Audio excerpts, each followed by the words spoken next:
sis. I'm pretty sure he meant biscuits.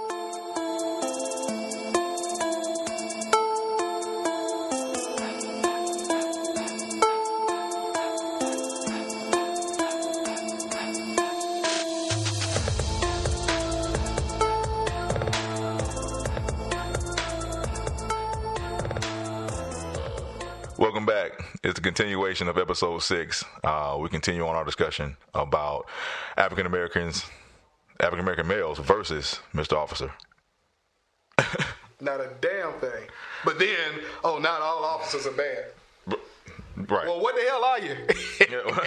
I'm serious. What the hell are you? All it takes for evil to prevail is good people standing around and do absolutely nothing. So shit, to me, I think I got to throw you in that evil category because, again, if you condoning evil, then you are evil. Right. All right, we're going to move on to our second question. Oh, we're rolling today. We don't care. We can make it 3 shows. We can do whatever. This need to be spoke about. Right.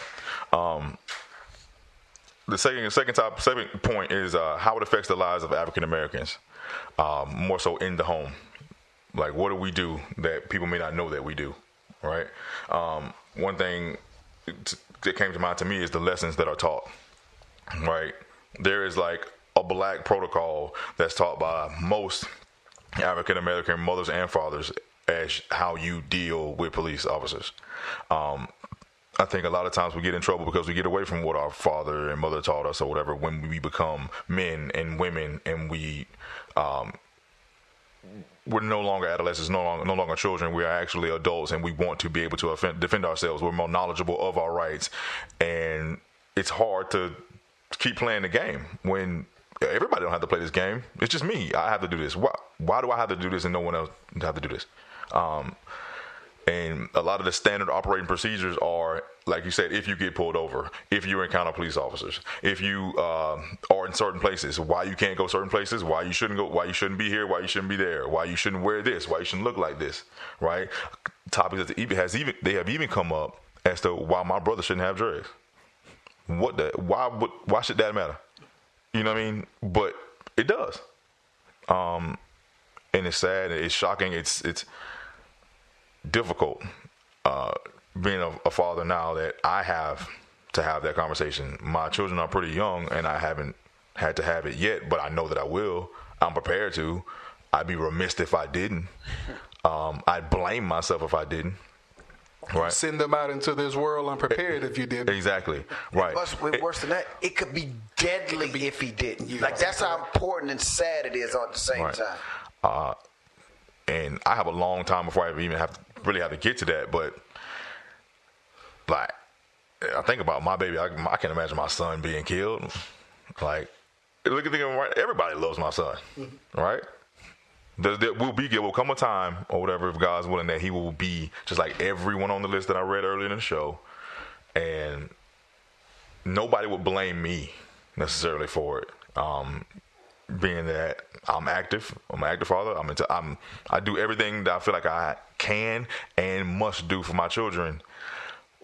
So no one will blame me, knowing me as a father, but I'd blame myself somewhat in some fashion. I would not be able to sleep at night. What could I have done better? Should I have told him something different? Should I gave him something more? I don't know.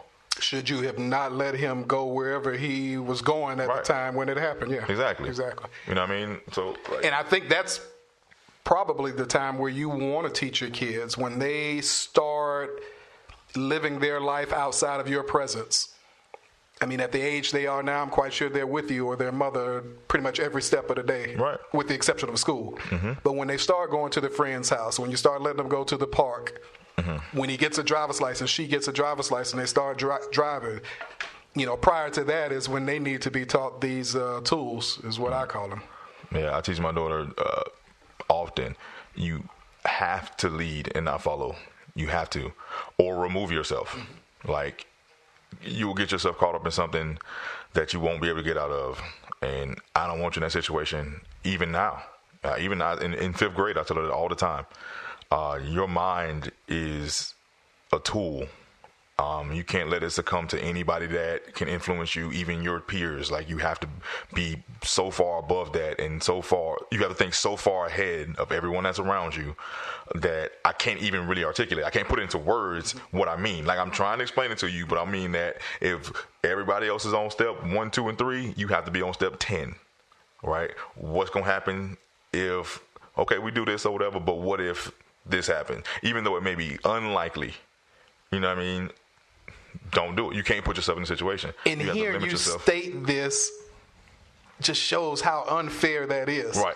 I'm saying that we have to put in that extra time. Again, our Caucasians, brothers and sisters, don't have to put that time in. They don't have to send their kids out with that toolbox. Right. Our kids are weighted down by all the tools we have to give them in order to survive this thing called life. Right. And it's based on a false pretense that we're free and that everybody's treated equal. But it's not. And I wrote down some notes even while Chase was talking in terms of how it affects the life of African Americans. And there's another part that people may not think about, because once they see one black person shot and murdered and that person acquitted, they forget about it. They're going on about their day. But let me tell you how it affects the house. One, now somebody is fatherless.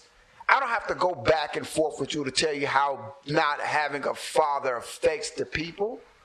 Secondly, a mother is a widow now. That brings on financial ramification, which in turn could lead back or keep you deeper into poverty.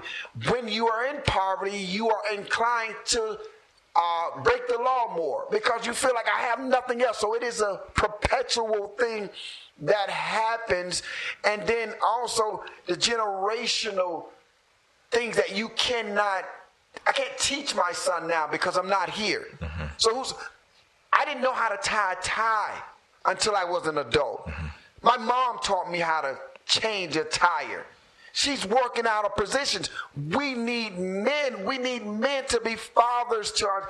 Every black man ain't just a baby daddy. We got some real fathers out here.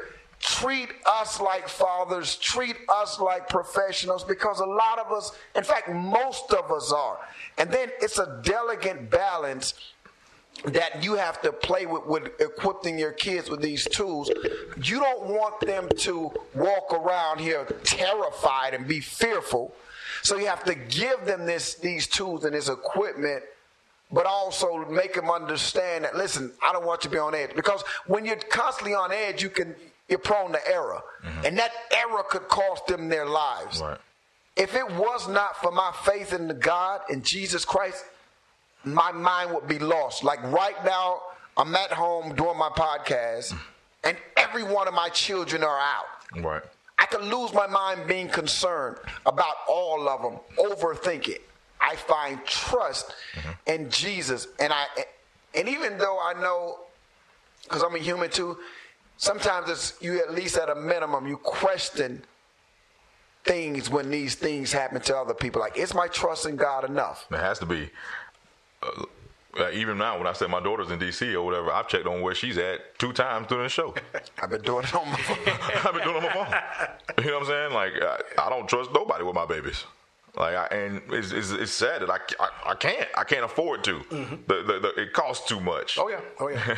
And again, you might get some people to say, well, hey, I check on my kids too. You know, I want to know where my kids are. But yeah, I don't think you're worried about your kid being shot.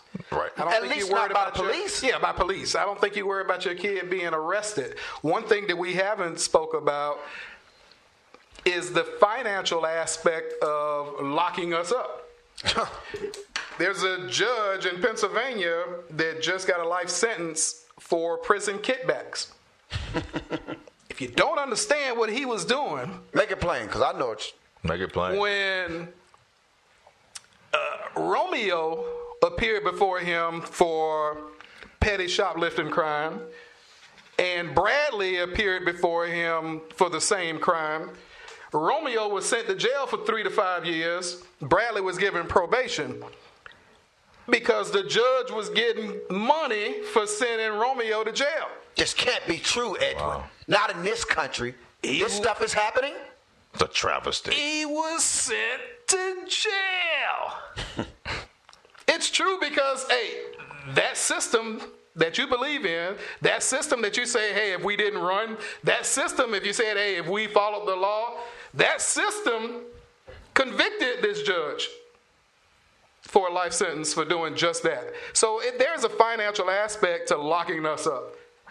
There's a financial aspect to keeping these prisons crowded with our people so that they can make money on our backs. And when you say our people, you know exactly what he's talking about, because we're filling up prisons left and right. And don't tell me for 1 second. Listen, I learned this a long time ago, man. And this ain't a race show. This ain't a hate show. Because I can already hear the way people try to turn the whole podcast around. The good thing about it is we're going to keep doing it, whether you listen, subscribe, or not. This is a real show. We're talking about fairness. Every black person is not a doggone criminal, just like every white person isn't racist. Let's just treat people for who they are, and when a person is doing wrong and breaking the law, hold them up to the full extent of the law and treat them just like you would Romeo, even if you are Bradley. Yeah, I agree with you. Paul Manafort just got off. I mean, I know we're going just a little bit off topic, but again, We'll bring it back. all the crimes that he committed, 47 months. This man was facing 47 years. He ended up getting 47 months in prison. Come on, man. But I mean, they came out with countless Ain't no lawyer examples that of good, how man. unfair that was. But again, it's that privilege, you know. It's that privilege that some a are real afforded, thing. and we aren't afforded that same privilege. It's the same a right. real thing. I don't condone at all what R. Kelly did. Absolutely right? not. He's dead wrong, and I want him to be locked up. Let me be clear about it. But what about Hugh Hefner been doing this crap for years, man? What about Elvis Presley married this little old bitty girl? Well, he married when he was 16. I'm sure he was hitting Priscilla at 14. And he is an icon. His character is not assassinated. Treat us like you treat them. Woody Allen. The list goes on. Hey, and I can make a bunch of people upset, and that's including some blacks. The Catholic Church, what they do with these priests. It's wrong. When they're out of here molesting these kids. It's the truth. They can be mad. It's the truth, man. When you do wrong, you need to be held to the same laws that govern this country. And that's all we're asking for. Right. Just as excited and hyped and angry and frustrated you get about Bill Cosby, R. Kelly, and some of these others, we need to see that same passion from our other brothers and sisters, if you will, for, again, the priests. For Woody Allen, for all these others who are doing the exact same, if not worse, crimes than the ones that we just mentioned. And no, we're not taking up for them, because you try to play on words. People love to play on words. We said they're wrong. They need to get their just due, but pass out the just due for everybody. Everybody needs to get their fair share of it. Another thing, that based on y'all talking about that, I thought about something like from my high school, right? When I was in high school, I'm gonna tell you right now, everybody sold weed. I never sold weed. I never sold drugs, and I did in my life. But most of the people that I know did. Everybody sold weed. It was an abundance of weed, right? Within the high school community, like our little network of high schools around where I grew up. You can find weed anywhere, all kinds of weed. We got purple weed, orange weed, we got high-grade weed, we got weed from California. I got weed from Arkansas, I got weed from New York. Is that the same kind of weed that's legal now?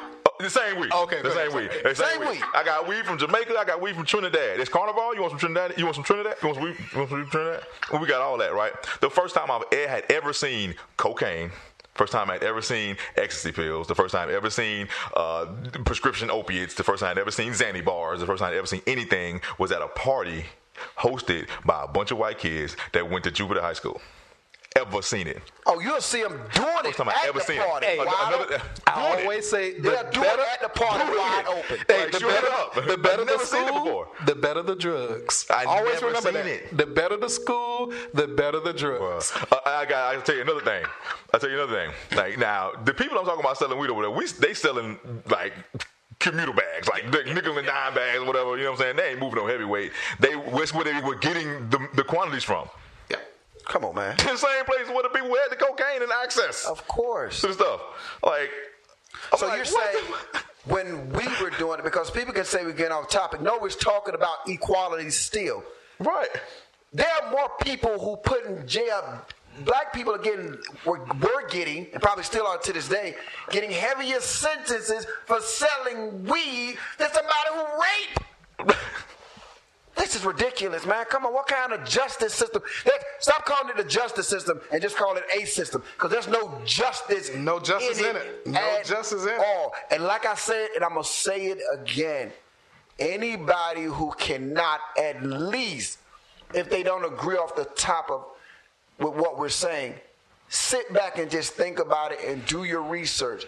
And if you cannot come back to the same conclusion that we have, that we are despairingly, not being treated and equally, and even worse to that, being mistreated, if you can't see that, it doesn't matter if you're black, if you're female, if you're white, if you're Asian, you are part of the problem, in my opinion. Absolutely. What you got, E? I see you coming up with something. Well, you just made me think about the former U.S. senator who's now in the business of marijuana. This is the same senator back in the 80s who was calling for harsh prison sentences. You know. And but now he's in the business. But this weed is regulated.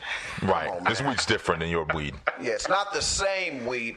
Oh, yeah, and on top of that, this is my weed, not your weed. You can't grow your own. Oh, weed control. And right. Come on, man. And before we open it up to the public, we've already given kickbacks to our friends. Hey, you might want to go ahead and buy that 40 acres out there, because soon we're going to be harvesting our own marijuana. And if you got the property, then you'll have a heads up on everybody else. Right. This is real life stuff, man. And like I said, this is on a small platform, and we may like to some of the things, but we're serious and we're passionate. And the only reason we've been bringing this up, man, because we wanted to stop. It's wrong, man. It is wrong. We are being exterminated. Exterminated. And I'm so tired. There are times, fellas, honest to God, that I'm at work or at home, and I don't watch the news specifically for a reason, because it's all bad for the most part. But it's always on at work. And it was on, and I saw the injustices and heard some of the rationalizations. And I'm saddened to the point I got to keep myself from crying. It's like I'm not even angry anymore. I'm just so frustrated. It's like somebody's holding me down and won't let me go. Mm-hmm. I'm so tired. It's like, what do we do? And then the comments they make. Why would people say, I saw a police officer shoot a black man, and the black man was like, why did you shoot me? You told me to get my wallet. And the police officer responded, I don't know. That was in North Carolina? I don't know. That was in North Carolina. He didn't even know. It's the same thing as, again, the Philando Castile case, where the black man was given an order to give me your license and registration. You reach for it, and then you shoot me. It's the scared cops. Yep. And again, this is not an anti-police show or episode by any means, but you're hiring these young, scary police officers who aren't used to interacting with minorities. Just because you work in a predominantly black thing, you don't live there. You work, you get your check, and you go home to the suburbs. That's what the fire department do, the mass majority of them, even where we work, and could care less. Could care less. The image that's portrayed of us. Listen, man, we're more than freaking athletes who can dunk a basketball. We're more than athletes who can run a football real fast. We're more than just some dancers or some singers or some entertainers. We are human beings. We are fathers. We're nurturers. We're educated. We're mothers. We're sisters. We're brothers. Look in the mirror, anybody. We're just like you. And if you get tired of looking in the mirror, close your eyes and think of your kids not coming home for the reasons that we just expressed in this show. Close your eyes and think of your son or your daughter being shot. Right. You got to say being shot by the people who's supposed to protect you, yes, and then being acquitted. Because another thing they do, E, is they be like, it's more black on black crime than it is cop shooting. That is a fact, but that's besides the doggone point. Yeah, does that justify? Oh, so that justifies a police officer. In their mind, yeah. And that's my point, in their mind. But what about this? No, that is diversion. Let's talk about this. That is a totally separate issue. And it's bad, and it needs to be corrected, but this is what we're talking about. Don't play the game. And as sad and bad as that is, I don't hold that black person who shot and killed another black person to the same standard as a police officer. And not to mention, they are getting arrested, a lot of them. They getting arrested or getting They killed. ain't getting acquitted. This damn police officer walking around with a badge and a gun with a license to kill. And if at a minimum you get suspended while getting paid. I'll take a suspension with pay right now. Right now. That's easy. I'll tell you right now. Hey, that's the best kind of work. Hey, man. If you don't mind your file saying suspension, which at this point in my career, I don't. If you want to pay me? Okay. Another thing to think about is that it is part of our resumes, right? Part of our resumes that makes us different. Meaning that listening to some of the backlash and some of the support and some of the defense or whatever, or even our coworkers or even people we know, the only reason that you feel that I'm different is because you know my resume. You know what I've done. You know who I am. You feel you have a personal relationship with me. However, if you did not know me, doesn't mean I'm a different person. If you did not know Chase Davis, I'm still Chase Davis. Right? I could work for another fire department, or I could be in an entirely different profession, be in a similar situation, be shot, and still be the educated black man with 2 children, with degrees, with potential, with ideas, everything that you think about me now. I'm still that person. But if you don't know me, you would have been saying the same thing. I should have been doing this. I should have did this. Or why did he do that? Or what was he doing there? Or whatever. Another sad part about it is the ones who's casting all this judgment are the ones without seeing themselves or with seeing it. Right. You know what I mean? They're doing wrong. Their kids are shoplifting. Absolutely. Their kids are driving drunk. Yeah. You know, they're committing all this crime. You know, their kids are actually in trouble. Brings me to, again, something that just broke yesterday with the actresses and some of the well-to-do people in the country paying millions of dollars for their kids to get in college. Kids who aren't qualified to be there. Just broke yesterday. Kids aren't qualified. A couple of them went to the extent of registering their kids and photoshopping their faces on the bodies of athletes to say they were athletes to get them in school. Yes. Photoshop. Look it up. Photoshop's the devil. Photoshop's from the pit of hell. It's a crying shame. But we have to do all this extra. And again, we're going a little bit off, but I mean, it's all related. It's all relevant. The same thing. It's all relevant. It's your kids. You're doing the best that you can do, even committing crimes while doing it. But it's okay. And all we're asking for is just to treat us the same. I saw this headline not too long ago, and I don't remember exactly what it said, but I didn't read into it. I don't know what I was doing, but it just reminded me of it. Like, didn't President Trump just, I don't know if he put like what if his high school or whoever, he said that they could not release his transcript to show his grades or something like that. He had his attorney, Cohen. Cohen sent a letter to his high school to say, if you release his SAT and SAT scores, we gonna beat your ass. Try me. Hey, this is the same president who talked about the first African-American president being dumb. Right. Talked about the first African-American president not having what it takes to be the commander-in-chief. He's hiding his transcripts from high school, hiding his transcripts from college. You know, again, just treat us how you want to be treated. Right. I've never heard. Give us the life that you want for yourselves. Nobody's ever heard President Obama just call. Right or wrong. If you live your life in doing right by your fellow man, a lot of the problems that we're experiencing now would just disappear. Like, nobody's ever heard President Obama refer to his daughter as a piece of ass. Yeah. Ever. Well, his child. If she wasn't my daughter, I'd be doing her. What? Wait a minute. What? No. Oh, yeah, that's what he said. His own daughter. Again, I don't. His own daughter. His baby. His own child. But it just speaks, when we bring up even the presidents, you know, it was Michelle Obama who said, when they go low, we go high.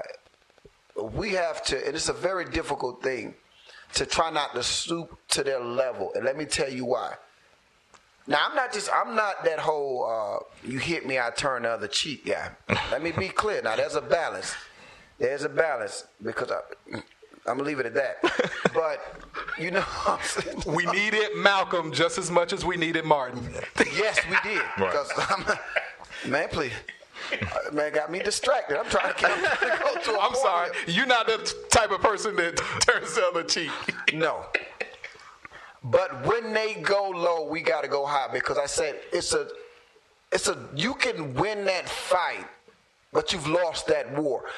That is a ploy for them to get you out of character so they can go right back to saying you're just an angry black man. That's what they want anyways. And now you don't work anymore. You're fired. And how that affects not only your name, your lineage, your legacy, but your children, even on a financial turmoil. So you have to have a different approach to attacking this. And it starts with a dialect, with an open mind. We wanted to get a Caucasian or somebody from another descent on the show to get their perspective, because we're not so closed-minded. Maybe we can be educated just as much as we're trying to educate you guys. Give us the perspective, and if anybody knows, we'll do the show again. Give us a perspective from a cop's perspective. Right. I know it's a high, stressful level job. I know that you're making decisions in a blinking, in a twinkling of an eye. However, when you mess up, because that's the job you sign up for. That's like me going to be a fireman and then get surprised when I get burned. I go into house fire. There is an inherent risk when I signed up for this gig. Right. When you sign up to be a cop, you signed up for this. That means when you mess up like that, you have to be held accountable, because we expect you to do what you're hired to do. Absolutely. And another thing reminded me of the fact that the whole purpose of the show is to be confrontational. But being confrontational does not mean that we hate you, that we are mean, that we are angry, that we dislike your families or whatever, right? We are trying to confront an issue. We do need two sides to the table. We do need your help to confront it. To fix it, because we want to feel comfortable like you do. We want to not have to have the conversation that we have to have with our children. We want to not have to do that anymore. It does not mean that we're trying to be mean when we talk about it. If you have an open mind, we can have an open discussion, right? It's an opportunity for you to get to learn who we are. And that's the key phrase. If you would stop being defensive and open your minds to learning, again, I think we're on our way to solving the issue. Right.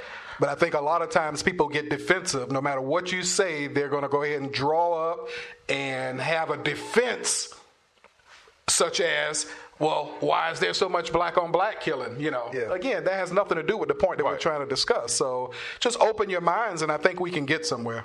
And the good thing about it, I believe there are a lot of even Caucasians who feel the same way we do and fighting for the fight. And I appreciate them. And I highlight it because I just know how people try to manipulate words in terms of trying to make this out of something it's not.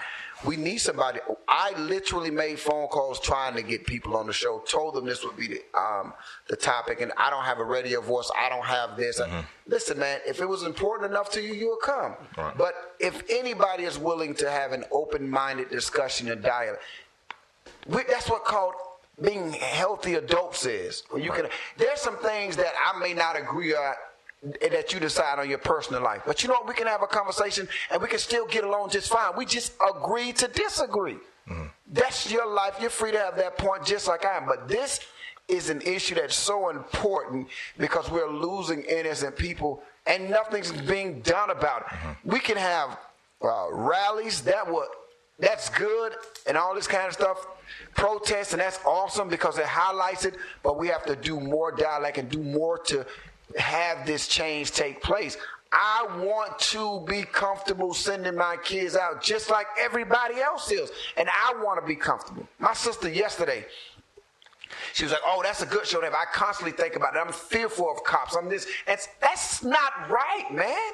That's not right. We shouldn't be. And if you're fearful of us, find another profession or get educated. That's it.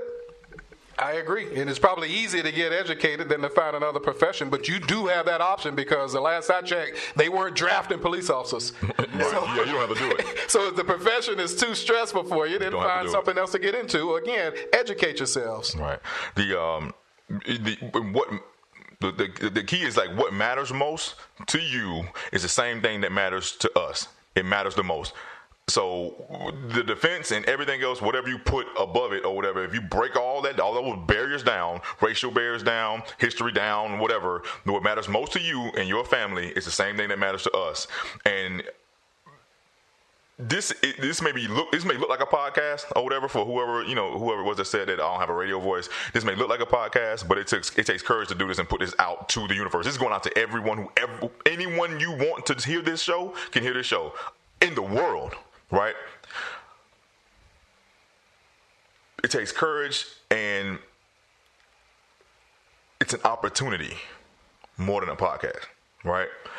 This is an opportunity to do something that we can't do if we just talk to each other, right? We can't get it done. And our success is hidden in our adversity, as it is personally, but our success is hidden in our adversity as a country, as a people, to break down these barriers and these walls and get beyond this, right? It's not going to be easy, and it's not going to be comfortable. It can't. In order to progress through anything, it's going to be uncomfortable. You're going to have to get shell-shocked into progress. And to keep it real, the only person I believe that has a radio voice on here is Chase. No. I ain't talking about you, Lynn, but I know I don't have no radio voice. You ain't got to talk about me when the truth is the truth. I don't like hearing my own voice. Chase is the only one on here with a radio voice. Now, I can try to deepen it up a little bit. Just for people who don't know, I'm not trying to do this. It's just what it is. It is what it is, dog. It is That's how it just comes out. That's him all of the time. Let's go to topic 3. Explain to me how so many get acquitted. And I definitely want to say, I looked this up before the show, and one of the parts I didn't know that there are only 41 federal offenses that could get you a sentence of capital punishment, meaning the death penalty, meaning you will die, right? Only 41. Every person on the list in the beginning of the show and more, none of them, not one of them committed a crime where they deserved capital punishment based on the laws that we all are governed and live by in this country, right? However, one of them that stuck out to me is a civil rights offense that resulted in death. Every single death was a civil rights offense that resulted in death. Not one person, even ones who have been convicted, has been sentenced to a death penalty by killing another person, violating their civil rights. Philando Castile, civil rights completely violated, did absolutely nothing wrong. Literally, by the letter of the law, that officer should die because of it. Based on, I don't believe that spiritually or personally. It's based on what's written laws, statutes, right? I didn't even write them, right? An upholder of that law. You know how disheartening that is, that statistic. And so when people rationalize why did he run, you're saying that because he ran, he was supposed to be killed and freely killed. That hurts. That's the worst, one of the most offensive. I'll put it in terms like this, and this is for me personally speaking. When you make a comment like that, the rationale of murder and dehumanize me, that hurts me more so than you look me in my face and calling me a nigger. That hurts me more so than that. Because, and when I came up with the question, explain to me how do so many get acquitted? We're answering this question, but this is also an open-ended question to me. I want somebody to literally sit down, and that's why we're having a lawyer coming on. This is going to be a continued thing. And let me know how this happened outside of just blatant disregard for us as a people and racism and hate that's disguised as upholding the law. It's treacherous, it's murder, and it's wrong. And if you do not tell the passion that I have from listening to this podcast and you cannot at least have an open mind to do your own research, or at least educate yourself, or at least care about us enough to not say certain things, then I don't want a relationship with you ever, nor do I want you around me. And not all are acquitted. There's a case, if you might recall, a black police officer in Minnesota shot the white Australian lady. Right. And from everything on the surface, it looks like it was not, I repeat, was not a justified shooting. So by no means am I saying this cop should get off. No, we don't care who you are. It's just surprising to me. He was charged. He's facing trial. I mean, it's the reverse scenario where you have again, black police officer and a white victim, but not all of them get off. But again, without using race, I'm using facts. It's just amazing that the way it played out. Even the amount of time to be charged. Yeah. Like how much time it takes to even be charged is a little ridiculous. But that's a slap in the face, man. That's a slap in the face. Another reason why they are acquitted or found, I guess, not guilty, whichever way you want to look at it, is we aren't on these juries. Blacks aren't registering to vote, therefore not being entered into the jury pool. So these cops are really being judged by a jury of their peers. You can't blame anybody but us for that. If we do not insert ourselves into the justice system, quote unquote, then how can we expect justice? If we won't change, we got to at least do what we're supposed to do, even if we don't agree with the rules. These are the rules we're playing under. So, and it's an opportunity.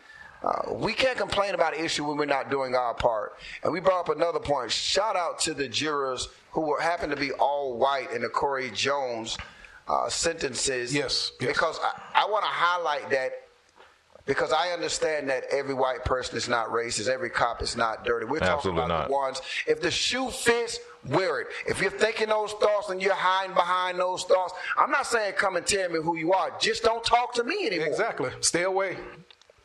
But yeah, that point needs to be stated over and over again when we tell the listeners that this ain't racial, as far as we're not calling out all whites, because without those 6 jurors in that Norman Raja case, then he could have been easily sitting at home or on another police department, which happens a lot of times when they are fired, released, or decide to resign from their departments, which they committed the crime of shooting an unarmed black person.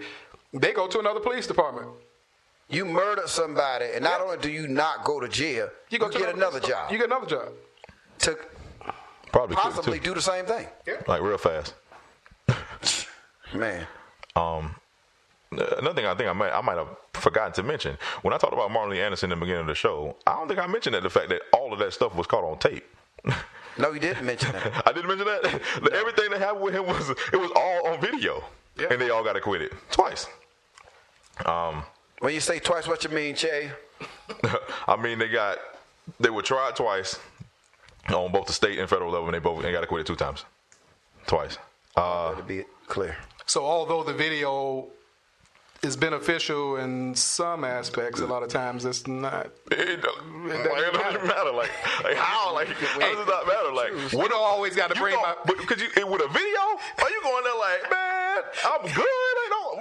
Hey, look, what a party at, cuz. Hey, look. When we don't always got to bring Eddie Murphy into it. You look right in my face. Right. Wasn't me. So I'm supposed to be some kind of fool or something. Wasn't me. Maybe it wasn't you. Maybe it wasn't you. Don't play on our intelligence, man. We know better. Well, yeah, man. Better. Like you come in there with a videotape and then you end up acquitted. Yes. But it goes back to the juries. I really think that is a big part. I mean, if those juries aren't made up of people that look like us, what else do you expect? True. It's easy to infiltrate a jury. The judge and the attorneys decide whether you're going to serve based on the answers you give. I can be a racist. If I don't tell you I'm a racist, then hey, you think I'm a normal guy, correct? That's white or black. Right. That's white or black. You only know what I tell you and off the actions that you've seen me display. As a juror, you don't see anybody's actions. You're just asking them questions. You have a set of questions that you're asking, and based upon those answers is whether you decide to, whether we decide to put you on a jury. I tell you what, man, as I sit here, it came to me like this. I want to be a voice for the felons, because by definition of the standard of this country, we all fall in this category. We are good dudes. Yeah. Degrees, professional careers, you teach, I travel all over, I'm a minister, I got kids who I take care of, I'm married, I'm a good dude. There are a bunch of good dudes who happens to be felons. And some of them are felons who are not being or did not get tried properly. They did not get tried. All of them didn't do everything you said. There are people who are locked up in prison right now for crimes they did not commit. I'm not saying they weren't perfect. And sometimes we label people, and it's so easy for each and every one of us to be a felon. The same cops who murdered those people should be felons. Yes. But they are free. I want to be a voice for the dude with the dreads who has a dream and a vision and afraid of the police. I want to be a voice for the dude who pants hanging down, even though I disagree with it. That's my cousins. That's my brothers. That's my uncles. So if they cannot be a voice or not get a podcast or their words out, I want to say it. It's bigger than putting a post on social media and then the next day or the next 30 minutes it's forgotten about. That's cool, but me specifically, and I'm sure all of us can feel the same way, we want to be a voice to each and every one of those, because those people are us. I'm one bad decision or one bad phone call away from being a felon myself. Are we all? I have a very good friend, almost like a brother, served over 20 years in prison. When I tell you the boy is doing things, he's doing things now. Good. Thank God. Doing things. I mean, own business, he's on a job, he's being promoted. Again, you aren't defined by your past actions, you're defined by your current. And if my current actions don't involve anything of breaking any laws, then you shouldn't be defining me. I'm sorry, you shouldn't be sentencing me to death. For sure. Not with you by the ladder of law based on what Chase just told us. You the one who should be sentenced to death. Right. I want to throw something else out there too. It's a little bit kind of off topic, but I want to just shout out Mr. Albert Woodfox. When you talked about felons, it reminded me of him, and he was the last one to be released of the Angola 3. Three individuals who were sentenced to decades of solitary confinement, not just prison for their crimes, but put into solitary confinement and survived. Did not commit suicide. Did not. He's alive and well today, and he spent 43 years in solitary confinement in a cell that was smaller than this room. This room, how big is the room? Probably what? I don't know. You gotta ask. It's probably half. It's probably half. I think it was like 6 by 9 is what the cell was. 23-hour lockdown for 43 years. There's a bunch of people that probably didn't look like him that put him in there, but it was also a bunch of people that didn't look like him that got him out. Along with African Americans too. You know what I'm saying? So and this is for all races, because they're all black races. You have to get out of your in crowd, man. Like, you got to get out of whoever you've been hanging around or whatever and get into the, you know what I'm saying, into the bosom of some other cultures, some other people. You'll probably find something beautiful, and that's for everybody, right? I got extremely well versed in culture when I went to Florida State, right? A lot of different things. I said in one of the other shows that I went to Florida State in Georgia and I left in rainbows. I got on rainbow sandals right now, right? And it is a beautiful thing, but it also is how I got this exposure. I got exposed to a lot of these differences, you know what I'm saying, and how people think and how they grew up and what they were taught, right? This all is learned behavior, right? Racism is learned behavior. Segregation is learned behavior. You were taught this by somebody else. You weren't born, I'm going to hate everybody. You were born with definitely a sinful nature, for sure. You don't have to teach children to be bad or whatever, but you do have to teach them to hate. That is definitely taught. Right. You have to teach them to hate. And that's one thing we definitely got to stop. it has to start with our children or whatever, and it has to be a change of mind, a point of revelations where you understand that there ain't many differences between me and you. You know what I mean? And there never were, no matter what history will teach you. You know what I mean? No matter how good or bad it was, no matter on who you were or whatever, there was never many differences between you and I.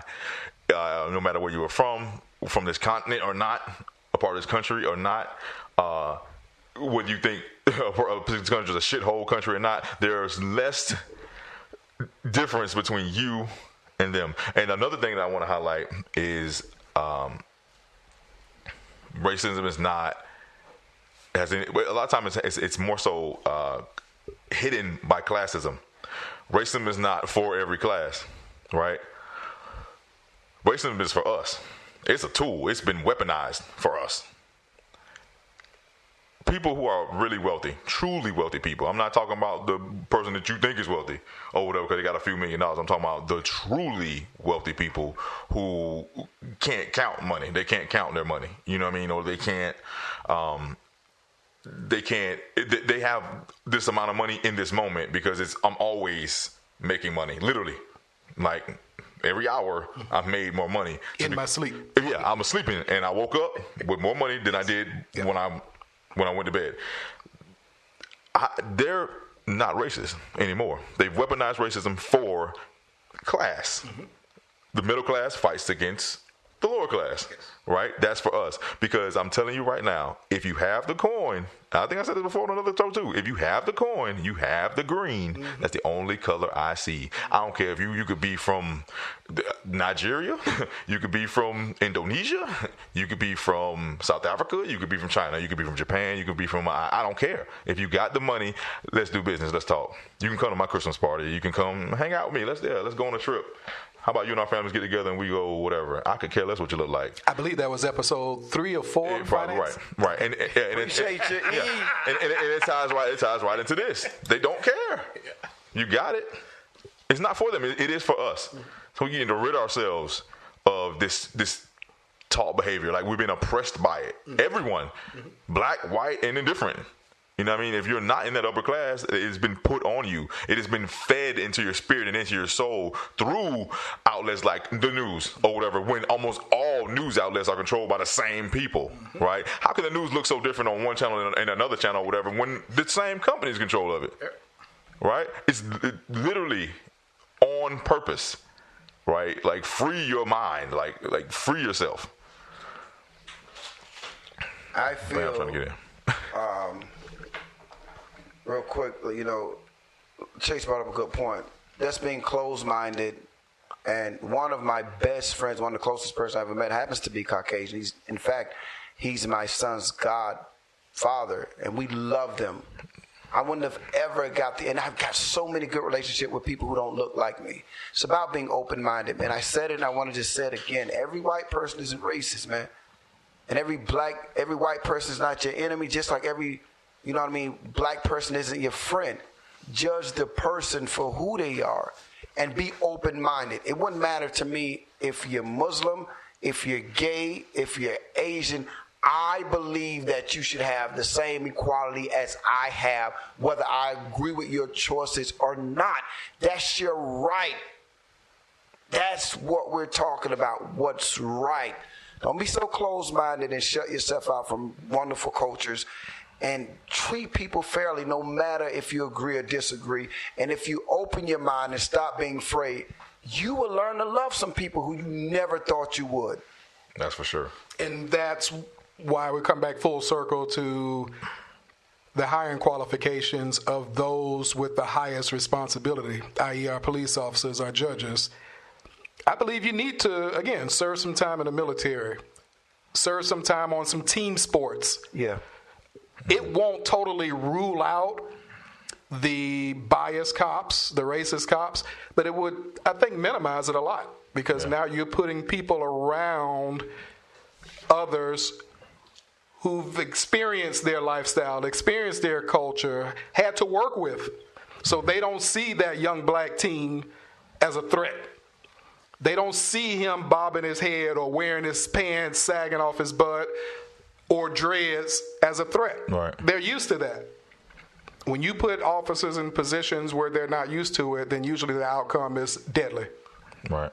And it's going to definitely take opening up, because you also have to realize that based on, some of the circumstances and treatment, that a lot, especially young black men for sure, are already apprehensive to even befriend a lot of people that come from different cultures, different races, because we are already been taught that you see me as violent, even if I'm not, right? So in order to not get in a situation where you can act on you portraying me as violent, or thinking that I'm violent, or not wanting to defend myself because I'm feeding into the false narrative, we just kind of abstain and avert and kind of just stay away and stay back from it. You know what I mean? I got a funny story. I was just thinking about the sagging. We were going to a football game down in Delray. Me, the wife, and the boys. And my middle boy had his pants. They weren't sagging, but I saw underwear. Mm-hmm. And I believe they name it underwear because it's supposed to be under. Mm-hmm. That's why. Right, well, I slapped it ain't outerwear. Yeah. Right. I'm admitting to a crime, but I think the statute of limitations might be over. It ain't no crime where I come from. You do not it's a crime wear no shit like that out in public. Right. Let alone with me. You might have tried me. It's for me in my house. But that's part of the teaching that you guys are hit on, and I can't reiterate it enough, to where we have to equip our kids with the tools to be successful and to live. You know what I mean? It's not even all about being successful, making money. It's to live. Mm-hmm. And I'm not putting any hate, casting any dispersions on people who sag their pants or wear, have dreads or whatever. Hey, live the way you live, but I want to give my boys the best chance at survival. And I know how the other side looks at that. Yeah. We don't like the sagging. I think we've discussed that amongst ourselves. So if we look at it as something that's not appropriate, if you will, how we expect the police officers to look at that? Right. I mean, if they're already nervous, let's not give them any more ammunition. Don't give them. There it is. Don't give them another reason. Let's not fill up. Let's not give them any more ammunition. That sagging ain't happening in my house either. If it's happening, it's surely happening when I'm not around. But when they come around their father, exactly, they know what the deal is. But it speaks to even going back full circle, man, because you're able to chastise and correct your son because you're there. Right. Your father who wasn't shot down senselessly. So when we say this affects generations, if nobody don't tell you something's wrong, you won't know it's wrong. Because when you out in the street, that's all you see, and they will applaud that type of behavior.